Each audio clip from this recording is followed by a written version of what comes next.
بسم الله الرحمن الرحيم الحمد لله رب العالمين والصلاة والسلام على سيد الأنبياء والمرسلين وعلى آله وصحبه أجمعين أشهد أن لا إله إلا الله وحده لا شريك له وأشهد أن محمدا عبده ورسوله أما بعد لا خير في كثير من نجواهم إلا من أمر بصدقة أو معروف أو إصلاح بين الناس۔ اللہ سبحانہ و تعالیٰ کا ارشاد مبارک ہے کہ بہت ساری آپس میں سرگوشیاں کرنا اس میں اچھائی نہیں ہے، مگر اس بات کے کہ کوئی اچھی بات کا حکم دے، صدقہ کرنے کا حکم دے، نیکی کا حکم دے، یا لوگوں کے درمیان صلح کروانے کا کام کرے۔ اور اس آیت مبارکہ کے مطابق رسول اللہ صلی اللہ علیہ وآلہ وسلم کا فرمان مبارک ہے، آپ نے فرمایا کہ کل سلامہ من الناس علیہ صدقہ، کل سلامہ من الناس علیہ صدقۃ۔ انسان اللہ سبحانہ و تعالیٰ کی عظیم تخلیق اور عظیم شاہکار ہے، اور جو بھی نعمت استعمال کرتا ہے جس میں اس کا جسم ہے، اس کے ہاتھ ہیں، اس کے پاؤں ہیں، اس کا چہرہ ہو، اس کا دیکھنا ہو، اس کا سننا ہو، ان تمام نعمتوں کے حصول کے بعد اس کے اوپر یہ ضروری ہے کہ وہ اس کا شکر ادا کرے۔ اور شکر کی ادائیگی، شکر ادا کرنا، اس کے بہت سارے طریقے، زبان سے بھی ہوتا ہے، قول سے، فعل سے بھی ہو سکتا ہے۔ اگر کوئی میرے ساتھ اچھائی کرے اور میں یوں کہہ دوں کہ بھئی آپ کا شکریہ، میں کہہ دوں جزاک اللہ خیراً، یہ اس کا شکریہ ادا کرنا ہے۔ اور اگر کوئی میرے ساتھ اچھائی کرے تو آپ، جیسے آپ صلی اللہ علیہ وآلہ وسلم کا ارشاد مبارک ہے کہ من صنع الیکم معروفا فکافئوہ، کہ آپ کے ساتھ کوئی اچھی بات کرتا ہے، اچھا کام آپ کے لیے کرتا ہے، اچھائی کرتا ہے آپ کے ساتھ، آپ بھی اس کا بدلہ دیں اس کو۔ یا اگر اس کا بدلہ نہ دے سکیں، آپ اس کے ساتھ ایسا نہ کر سکیں، تو کچھ نہ کچھ ایسا ضرور کریں کہ جس سے یہ بات معلوم ہو کہ آپ نے اس کا بدلہ دیا ہے۔ تو اللہ سبحانہ و تعالیٰ کی نعمتوں کا شکر جو ہے وہ اس حدیث کے اندر کہ آپ صلی اللہ علیہ وآلہ وسلم نے فرمایا کہ کل سلامہ علیہ من الناس صدقۃ۔ محدثین نے، لغویین جو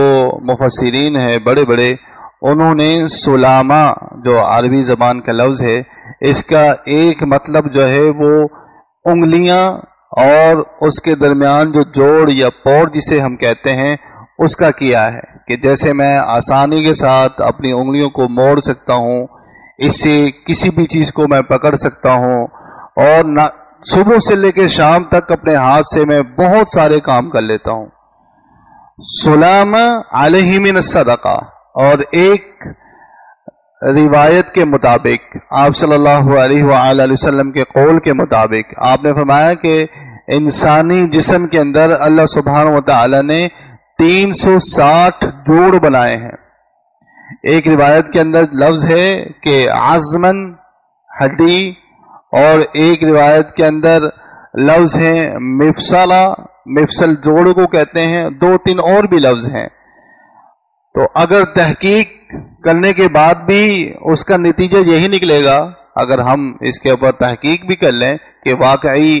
حقیقتاً انسانی جسم کے اندر جو ہیں وہ 360 جوڑ ہیں۔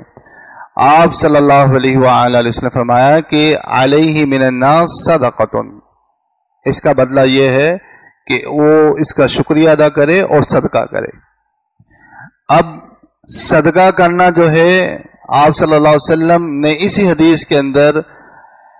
فرما دیا ہے، وضاحت فرما دی ہے کہ صدقہ جو ہے صرف مال کے ساتھ نہیں ہوتا، بلکہ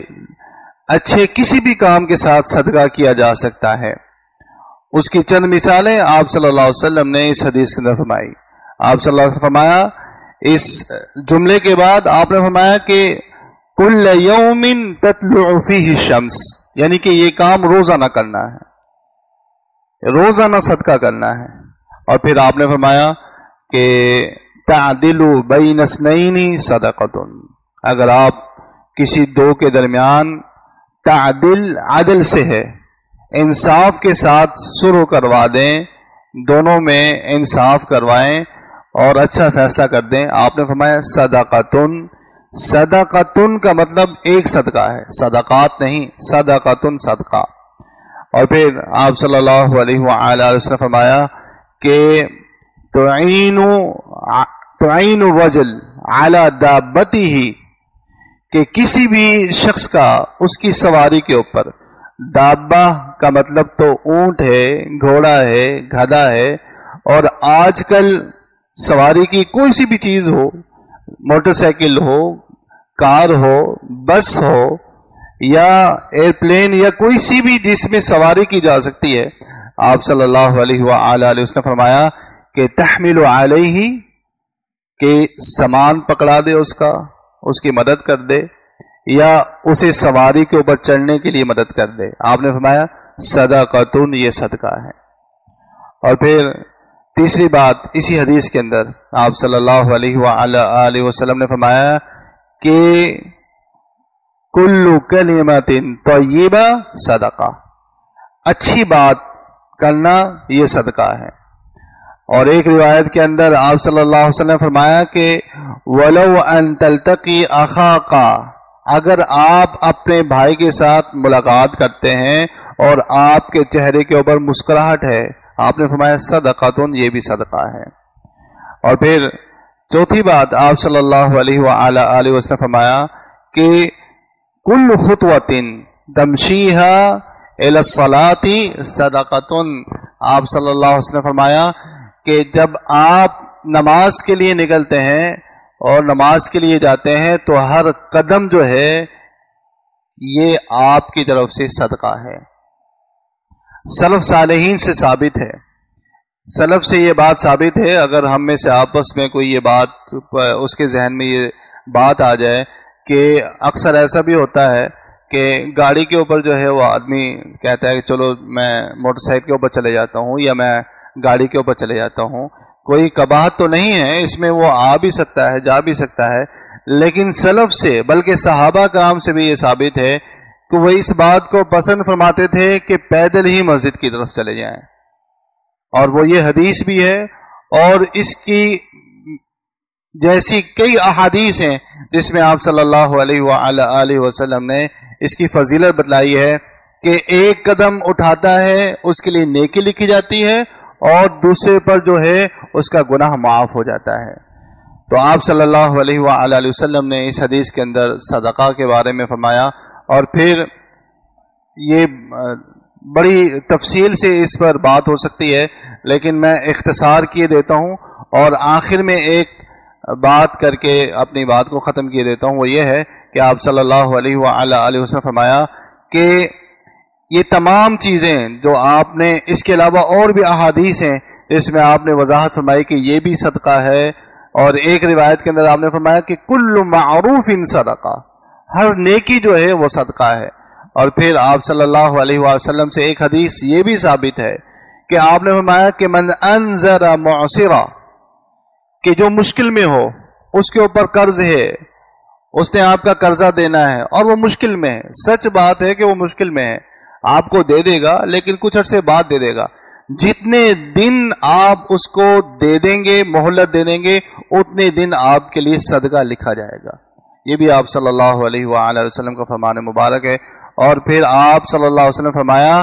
کہ رکعتا الضحی تجزئ عن ذلک، کما قال نبی صلی اللہ علیہ وسلم، کہ ان تمام چیزوں کے ساتھ ساتھ اگر کوئی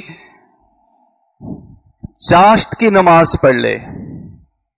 ایک نماز ہے اشراق کی جو سورج طلوع ہونے کے 10 منٹ کے بعد اس کا وقت شروع ہو جاتا ہے، اور ایک نماز ہے چاشت کی صلاۃ الضحیٰ جسے کہتے ہیں، اور اس کا افضل جو وقت ہے وہ اس وقت وہ نماز شروع ہوتی ہے جب گرمی تیز ہو جائے. اور شارحین لکھتے ہیں، بتلاتے ہیں کہ اس کا وقت جو ہے وہ زوال تک ہے، زوال تک پڑھی جا سکتی ہے۔ اور اس کی تعداد کے بارے میں یہ بھی کہا جاتا ہے کہ اس کی کم از کم تعداد 2 رکعت ہے، جیسے آپ صلی اللہ علیہ وسلم نے اس حدیث میں فرمایا، اور زیادہ سے زیادہ صلاۃ الضحیٰ 8 رکعت بھی پڑھی جا سکتی ہے، کیونکہ آپ صلی اللہ علیہ وسلم نے فتح مکہ کے اوپر جو نماز پڑھی تھی، کہا جاتا ہے کہ وہ صلاۃ الضحیٰ تھی، اور وہ آپ صلی اللہ علیہ وسلم نے 8 رکعت نماز ادا فرمائی تھی۔ شیخ ابن باز نے یہ فتویٰ دیا ہے، اور اکثر محدث فتاوی لکھنے والوں نے اور محدثین وہ لکھتے ہیں کہ صلاۃ الضحیٰ پڑھنا سنت مؤکدہ ہے۔ سنت مؤکدہ کا مطلب ہے کہ آپ صلی اللہ علیہ وسلم نے اسے پڑھنے کی تاکید قولی اور عملی فرمائی ہے، آپ پڑھتے بھی تھے، اور آپ صلی اللہ علیہ وسلم نے ایک روایت میں یہ بھی فرمایا کہ صلاۃ الاوابین صلاۃ الضحیٰ، کہ صلاۃ الضحیٰ جو ہے وہ صلاۃ الاوابین ہے، جو اللہ کی طرف رجوع کرنے والے ہیں، اللہ کی طرف توبہ کرنے والے ہیں، اللہ کو یاد کرنے والے ہیں۔ اللہ سبحانہ و تعالی سے دعا ہے کہ اللہ سبحانہ و تعالی ہمیں اس حدیث کے اوپر عمل کرنے کی توفیق عطا فرمائے۔ سبحان ربک رب العزت عما یصفون۔